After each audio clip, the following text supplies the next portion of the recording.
we're going to use TinkerCAD to simulate some of our breadboarding so we can get used to it before we actually use the breadboard. So make sure that you have a TinkerCAD profile that's ready to go.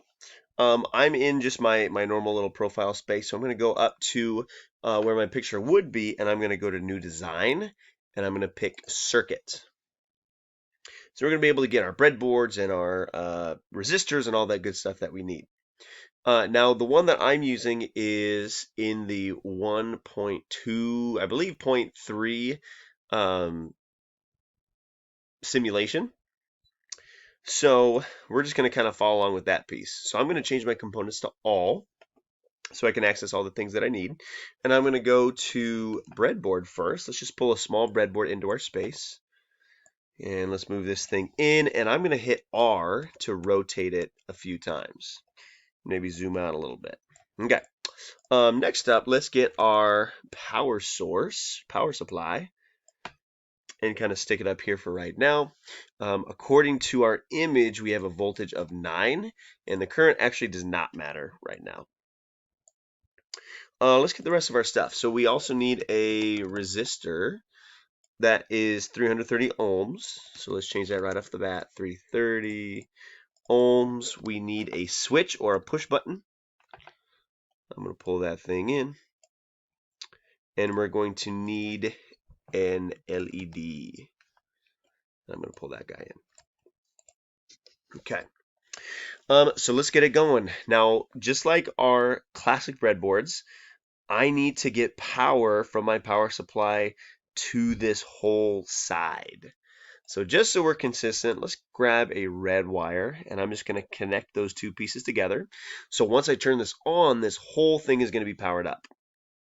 And just because I'm a good little engineer, let's connect the two sides together as well. So I'm going to go positive to positive. I'm going to grab some black wires. I'm going to go negative to negative. So this allows power to go onto both sides and not just the one that we have selected. And just to keep things nice and clean, I'm going to send that to the negative side right there. Okay.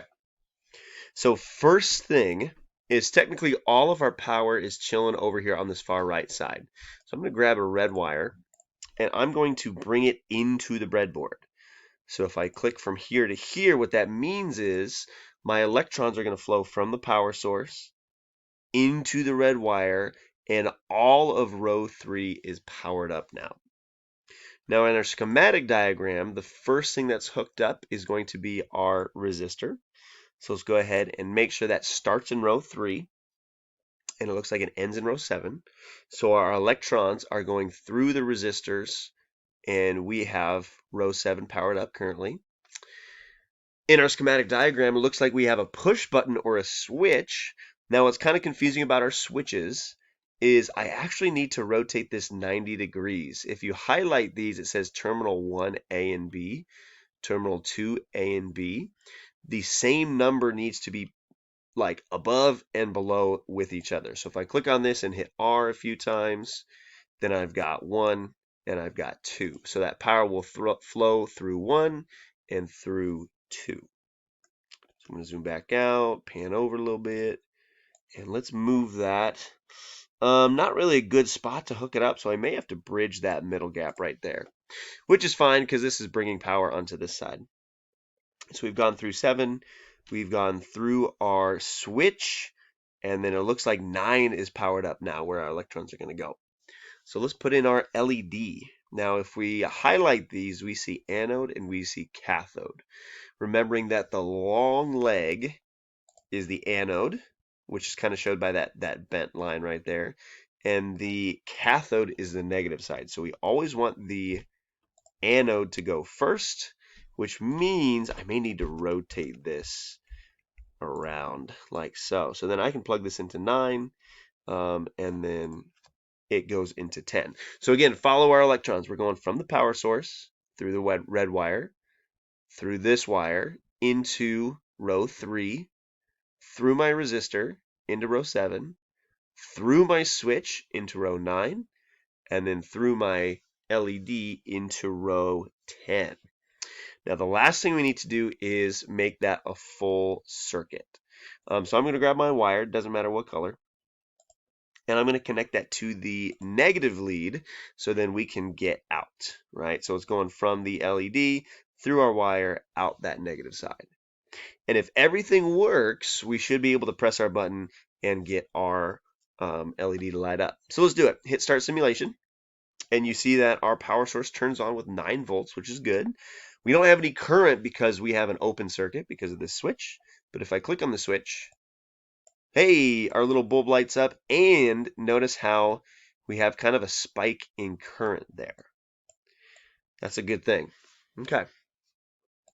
So now let's see if we can take some measurements from our circuit. So let's go back to our search bar over here, and we're going to grab multimeter so we can grab some measurements. All right, and this is going to act similar to what it will in real life, where I can change to measure current, I can change it to measure voltage, I can change it to measure resistance. Let's start with voltage since that one is pretty easy to do. So remember, with our physical breadboards, we want to touch either side of a component. So I'm going to touch either side of the resistor, and this will tell me how much voltage drop we have over our resistor. So I'm going to open this up to see what's going on, and it looks like we're losing 6.92 volts out of our 9 from the actual power source. So I'm going to stop the simulation, and let's see what's going on with our LED. So I'm going to hit the positive to the positive side, negative to the negative side, and start simulation again.